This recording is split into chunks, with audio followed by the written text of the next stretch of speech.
The rain slicked the streets of Dublin, cold and unrelenting. Liam stood in a line that snaked 3 blocks around the brick perimeter of a suburban apartment complex. He shifted his weight, trying to keep his footing on the uneven pavement.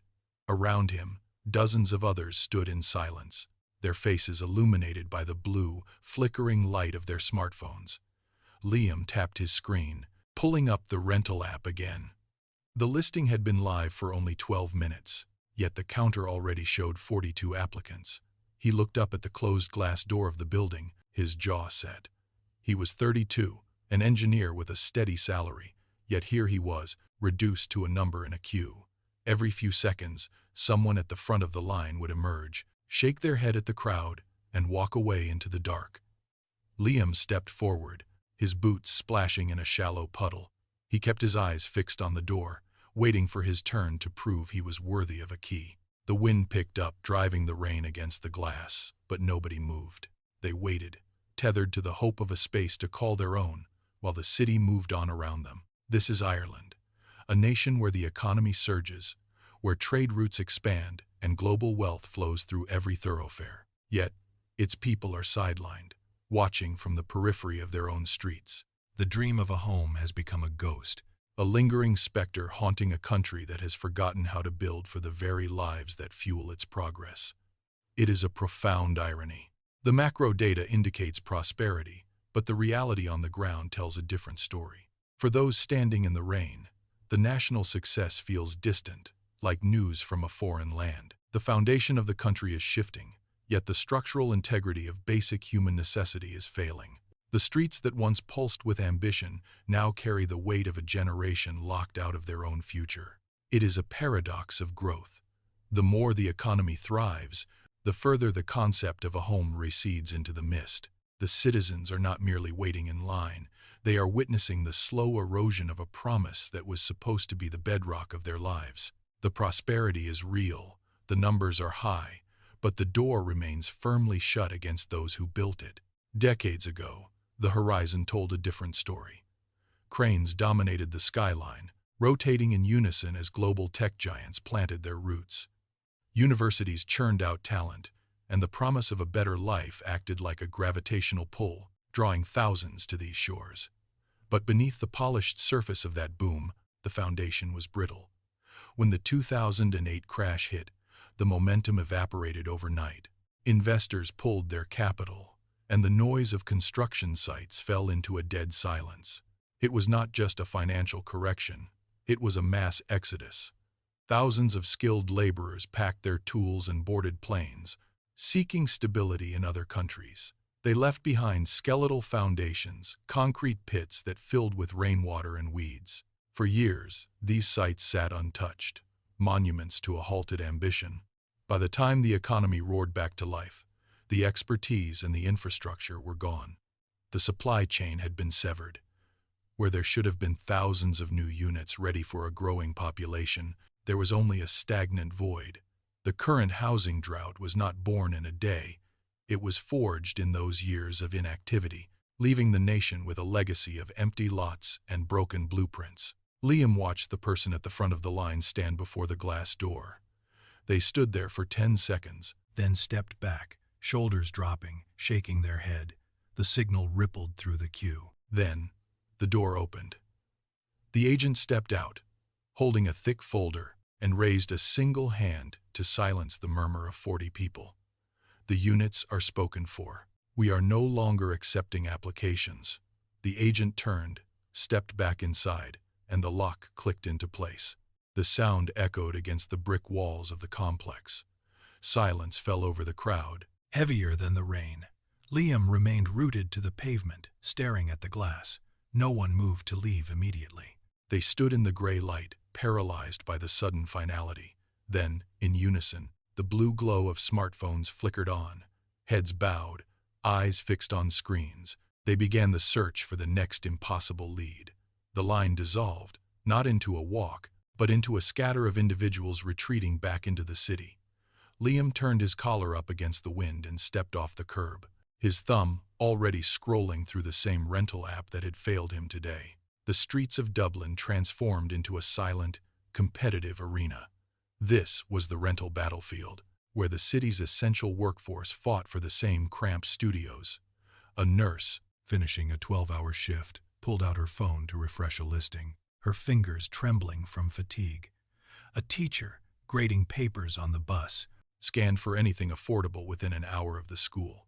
They were all chasing the same ghost of a home. Competition drove prices upward, turning small, damp units into luxury commodities.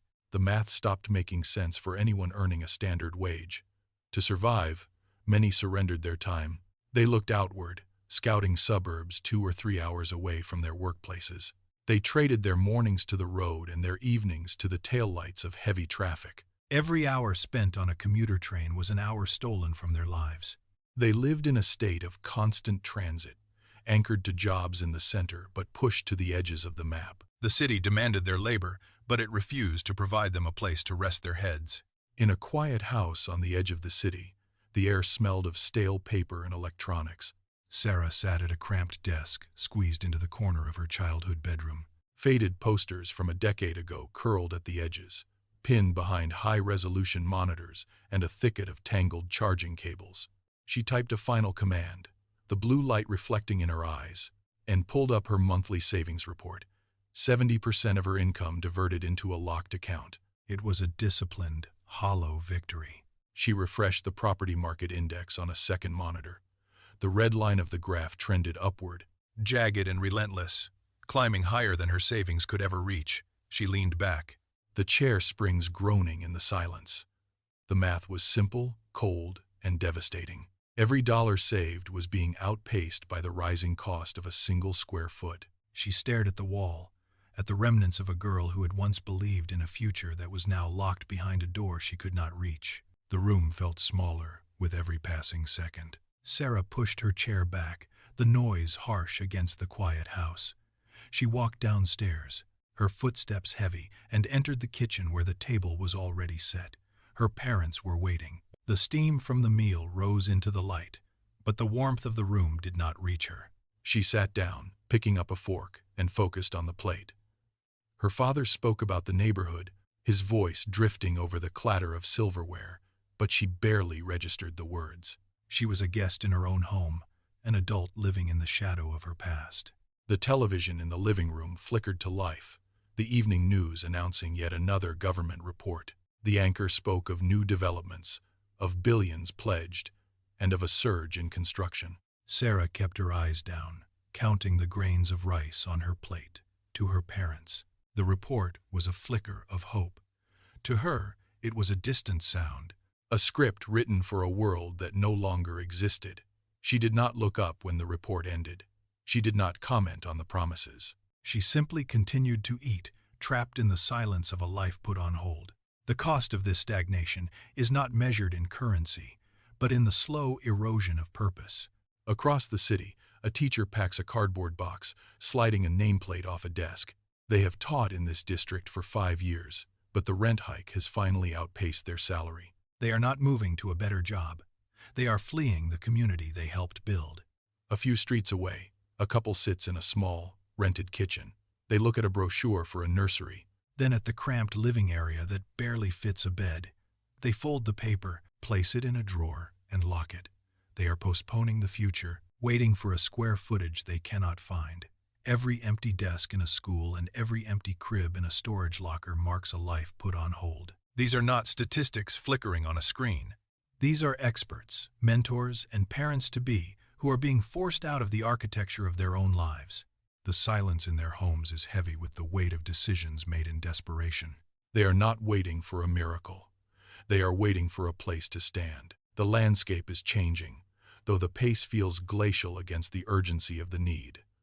Across the city, the silence of stalled lots has been broken by the rhythmic thud of pile drivers and the roar of heavy engines. Cranes pivot against the gray sky, lifting steel beams like skeletal fingers reaching for a solution. Government policies are finally shifting, clearing the bureaucratic logjams that once halted progress. Billions are being poured into the ground, a desperate attempt to bridge the gap between supply and necessity.